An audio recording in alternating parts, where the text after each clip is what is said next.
تو میں یہ عرض کر رہا تھا کہ نماز میں کیا ہوتا ہے؟ اللہ سے ملاقات. اللہ اکبر کہا اور ساری دنیا سے بے خبر ہو گئے. تو میں یہ عرض کر رہا تھا کہ دیکھو اللہ سے ملاقات ہوتی ہے کس میں؟ نماز میں.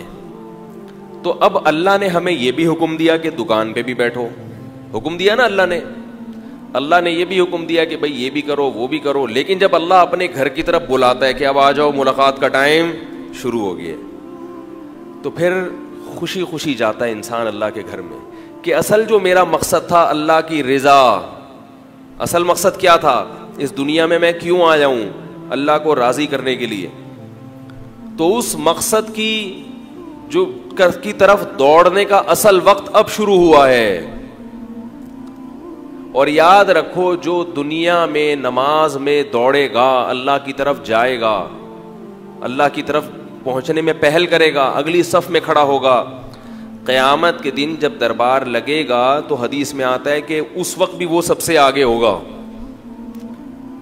یہ جو سستی والی نماز ہے نا کہ سب سے آخر میں آئے، سب سے پیچھے کھڑے ہوئے اور ہمیشہ 2-4 رکعتیں نکل رہی ہیں، تو جب قیامت کے دن اللہ کا دربار لگے گا تو بھی جگہ کہاں ملے گی؟ سب سے پیچھے جگہ ملے گی. اللہ کہیں گے جیسے میرا دربار جب دنیا میں لگتا تھا تو اس وقت تم جہاں کھڑے ہوتے تھے آج بھی.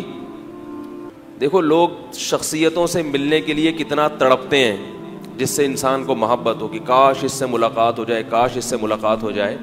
سوچو جو اللہ کی ذات ہے جس کے دیدار کے لیے انبیاء ترسیں گے، پیغمبروں کو شوق ہوگا کہ اللہ کا دیدار ہو جائے، تو اس ذات کے دیدار کے لیے قیامت میں کس قدر تڑپ ہوگی انسان کے دل میں. کیونکہ ابھی تو ہم نے اللہ کو دیکھا نہیں ہے، اس لیے ہمیں یہ بات اتنی اہم نہیں لگتی. جب اللہ کا جلال ظاہر ہوگا قیامت کے دن، اللہ کا جمال ظاہر ہوگا، تو انسان کی سب سے بڑی تمنا اللہ کی زیارت ہوگی.